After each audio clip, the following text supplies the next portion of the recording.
शाम का समय था। 70 साल की ममता जी अपने कमरे में बैठी किताबें पढ़ रही थी। तभी उनकी फोन की घंटी बजी। उन्होंने फोन उठाकर देखा तो उनकी बहू कुमकुम कॉल कर रही थी। ममता जी ने तुरंत ही कॉल को रिसीव कर लिया। इधर से कुमकुम कहने लगी, मम्मी जी, मैं शॉपिंग करने आई थी तो कुछ सहेलियां मिल गई हैं, इसीलिए घर आने में थोड़ी देर हो जाएगी। एक काम करिए, आप डिनर की तैयारी कर लीजिए, मैं आकर खाना बना दूंगी।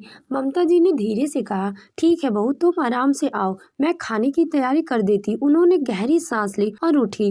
लेकिन यह तो कुमकुम की हर दिन की बात थी। जब भी कुमकुम शॉपिंग करने जाती तो देर से लौटती और चाय नाश्ता डिनर की जिम्मेदारी ममता जी पर ही आ जाती। फिर भी वो बुरा नहीं मानती थी। उनका मानना था कि घर के काम करने से समय भी अच्छा बीतता है और तनाव भी कम होता है। वैसे भी पति के स्वर्गवास के बाद उनका मन अकेलेपन में डूबा रहता था, तो काम में व्यस्त रहना उन्हें अच्छा लगता था। ममता जी चुपचाप रसोई में गई और खाने की तैयारी करने लगी। उन्हें पता था कि बहू को देर हो जाएगी, और हुआ भी कुछ ऐसा।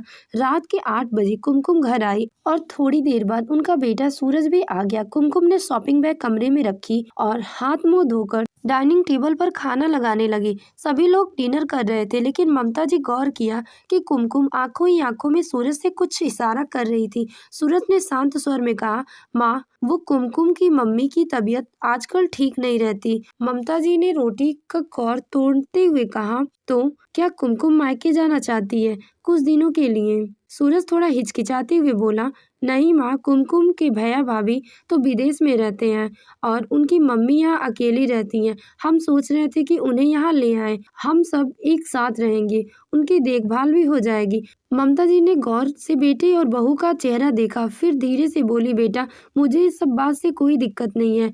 वो यहाँ रहेंगी तो मुझे भी उनका साथ मिल जाएगा। वैसे भी तुम्हारे पापा के जाने के बाद मुझे बहुत अकेलापन महसूस होता है। कहते हुए उनकी आंखें थोड़ी नम हो गई, लेकिन उन्होंने आंसू छुपा लिए। सूरज उत्साह से कहने लगा, माँ, हमने उन्हें पहले ही बुला लिया है, वो परसों ही आ रही हैं। हमें पता था कि आपको कोई दिक्कत नहीं होगी। ममता जी ने अपने बेटे को देखकर मुस्कुरा दी। उन्हें लगा कि उनका बेटा कितना समझदार है, लेकिन उन्हें ये नहीं पता था कि बेटे और बहू के मन में कुछ और ही चल रहा था। रात का खाना खाने के बाद ममता जी अपने कमरे में आई तो सूरज और कुमकुम भी उनके पीछे पीछे चले आए। ममता जी ने हैरानी से पूछा, अब क्या हुआ, तुम दोनों यहाँ क्यों आए हो? कुछ और भी कहना है? सूरज थोड़ा असहज होते हुए बोला, माँ, आपको पता है कि कुमकुम की मम्मी परसों आ रही हैं, तो उनके लिए यह कमरा तैयार करना था। ममता जी चौंक गई। क्यों बेटा, यह तो मेरा कमरा है, तुम अपनी सास को गेस्ट रूम में रख लेना। कुमकुम तपाक से बोली, मम्मी जी, मेरी माँ इस घर में मेहमान नहीं है, वह परिवार का हिस्सा है, तो गेस्ट रूम में क्यों रहे?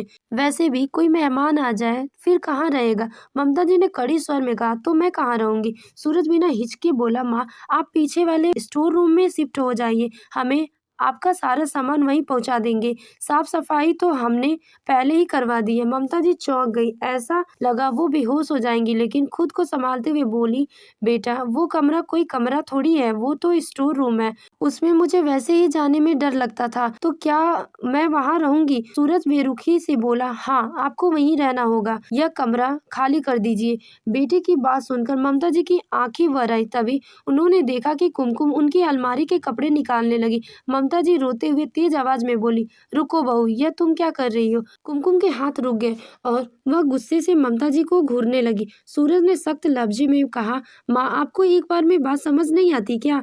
मेरी सास इस घर में रहने आ रही हैं, तो आपको ये कमरा खाली करना ही पड़ेगा। अब ममता जी का सब्र जवाब दे गया। वे ठहरते हुए स्वर में बोली, नहीं बेटा, मैं यह कमरा खाली नहीं करने वाली हूँ, क्योंकि यह कमरा मेरा है। कुमकुम नाराज होकर बोली, मम्मी जी, यह घर अब सूरज का है, यह उनकी कमाई से चलता है, और अब ये फैसला करने का अधिकार भी उन्हीं को ही है, कौन इस कमरे में रहेगा। शुक्र मनाइए कि हम आपको घर से बाहर नहीं निकाल रहे हैं, सिर्फ आपका कमरा बदल रहे हैं। ममता जी की आंखों में आंसू आ गए। वे दर्द से बोली, तो तुम स्टोर रूम को कमरा कहती हो?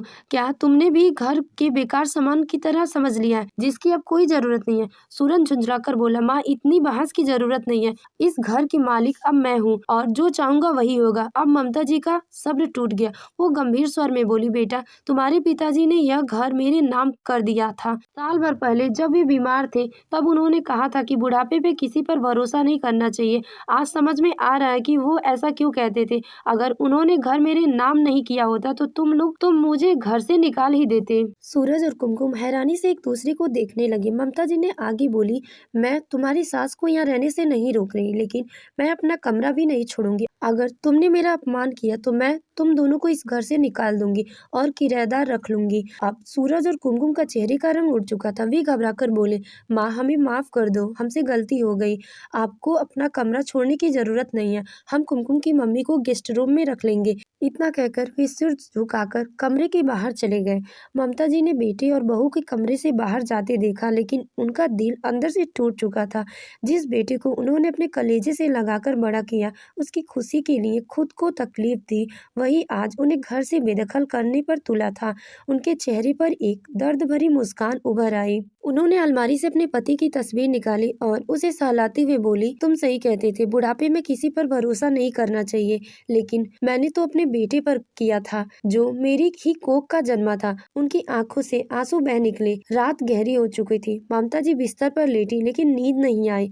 उनके कानों में सूरज और कुमकुम की बातें गूंज रही थी। इस घर की मालकिन अब मैं हूँ। उनका दिल बैठने लगा। सुबह जब सूरज और कुमकुम उठे तो घर में अजीब सी शांति थी। ममता जी का दरवाजा अब भी बंद था। कुमकुम झुंझलाकर बोली, देखो ना मम्मी जी अभी भी हमसे नाराज है, चलो मना लेते हैं, वरना कहीं गुस्से में वसीयत ही ना बदल दे। सूरज ने सिर हिलाया और दोनों दरवाजे तक पहुंचे। सूरज ने धीरे से कहा, माँ दरवाजा खोलिए, लेकिन अंदर से कोई आवाज नहीं आई। कुमकुम ने भी कोशिश की, मम्मी जी हम सच में शर्मिंदा हैं, प्लीज दरवाजा खोलिए। जब अंदर से कोई उत्तर नहीं आया तो सूरज घबरा गया। उसने जोर से धक्का दिया, दरवाजा खुल गया। अंदर का नजारा देखकर उसके पैरों तले जमीन खिसक गई। ममता जी ने अपने बिस्तर पर बिल्कुल शांत पड़ी थी। उनके हाथों में उनके पति की तस्वीर और उनके चेहरे पे एक अजीब सी शांति थी, लेकिन उनकी सांसें थम चुकी थी। उनकी आंखें अधखुली थी, मानो दुनिया की सच्चाई को आखिरी बार देख रही हो। माँ, सूरज चिल्लाया और दौड़कर उसके पास गया, लेकिन उसकी नब्ज पहले ही थम चुकी थी। कुमकुम का चेहरा पीला पड़ गया, उसकी आंखों में आंसू आ गए, लेकिन वह जानती थी कि अब पछताने से कोई फायदा नहीं होगा। जो गलती हो चुकी है उसे सुधारा नहीं जा सकता। घर की मालकिन चली गई थी, लेकिन जाते जाते वह एक सच सामने ला गई थी कि इस घर के असली मालिक प्यार और सम्मान होते हैं, धन या ताकत नहीं। माता पिता का सम्मान और प्रेम सबसे बड़ा धन होता है। जिस माँ ने अपने पूरा जीवन अपने बेटे और बहू की खुशी में लगा दिया, उसे ही अपमान सहना पड़ा, लेकिन यह अपमान वह सह नहीं पाई और सबको छोड़कर चली गई। तो दोस्तों, आपको ये कहानी कैसी लगी कमेंट करके जरूर बताएं। अगर कहानी अच्छी लगी हो तो वीडियो को लाइक करें और ऐसी ही दिलचस्प कहानियों के लिए हमारे चैनल स्टोरी विद आरजे को सब्सक्राइब करना ना भूलें। Thank you.